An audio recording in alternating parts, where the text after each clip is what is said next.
Life with me, Gina Marie. Okay, I gotta make some lasagna right now. Go for it. Here we go.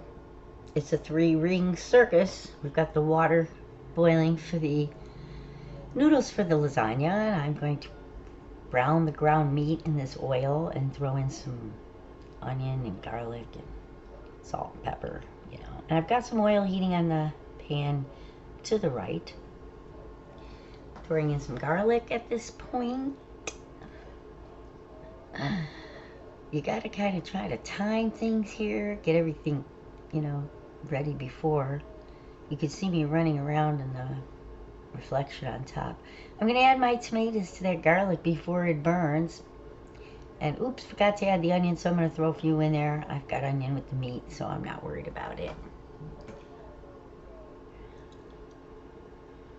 Starting to get brown now. My water's starting to get boiling, and I threw in some basil. I have frozen basil from my garden, and I just take it out and crumble it and throw it in. Putting a few more spices into the ground meat. It could be thyme, it could be some types of herbs. You can do any kind of herbs you want, really, but I think oregano is the main one there because it's lasagna. And the basil in the sauce, the combination's really nice. So we have to get all this incorporated now. The meat's almost done.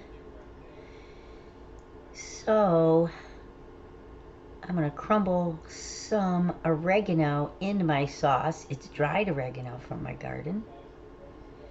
I thought I put it in the meat, but I might have put it in both. You never know with me. Nothing's clad in stone here. That was a splash of wine if you missed it.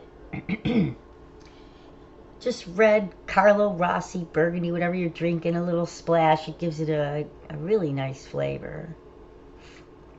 Now I'm going to dump my sauce into our meat mixture and mix it really good.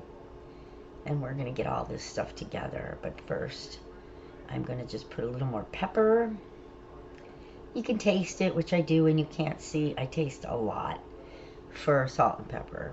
I'm going to move that saucepan out of the way and begin to high boil my water.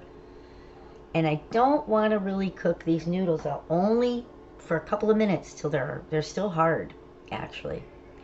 This is my ricotta cheese mixture with mozzarella and a little Parmesan. I use mostly ricotta, about 1.5 cups. You can really use any cheeses you want. Some people use cottage cheese. But I don't like my lasagna runny. So I put a layer of meat on the bottom, and I start to layer my little hard, kind of soft, but not too soft noodles. Excuse me, with a layer of meat, and then some mozzarella cheese. Some people like to load it. We don't like a whole lot. There's enough cheese in here because we're going to put blobs of this beautiful. Oh, by the way, I put fresh garden parsley in the mixture as well with a little bit of salt and pepper.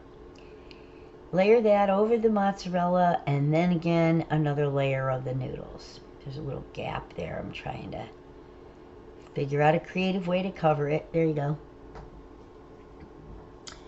More meat. Spread it around. Same thing.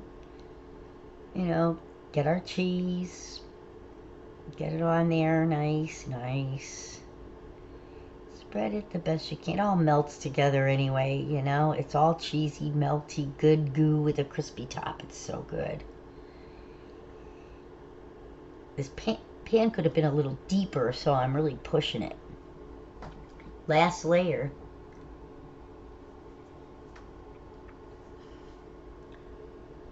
My last layer. And I'm going to top it with the rest of the meat. Spread that around. Not a good view, really. Sorry. I try. Get my mozzarella and give it a little whirl, because this is what's going to brown in the end under the broiler. Just for a few minutes and watch it. We're going to set the oven for 375 and put it in for about 45 minutes with a very loose tent of foil. Tighten around the edges but loose on top so the cheese doesn't stick. Great picture, Gina. Sorry. We're going to put it in the oven on 375 and it comes out like just gorgeous. But oh, don't forget, turn the oven off after 45 minutes and broil and watch it. Let it sit for a while. Don't cut it right away. You know, it's really good. You can freeze it in the comments right now because I'm kind of busy with my lasagna. Thank you. Isn't this fun? I gotta go in. My lasagna's dinging away in there. Like I was saying, it's really good. And you can freeze it, but I gave half to my sister. And then we ate some for lunch the next day because we don't eat all this. Trust me. Strive to be happy. Enjoy what you eat and have those little moments in life where you can have peace. It's a hectic world. Strive to be happy. Life with me, Gina Marie.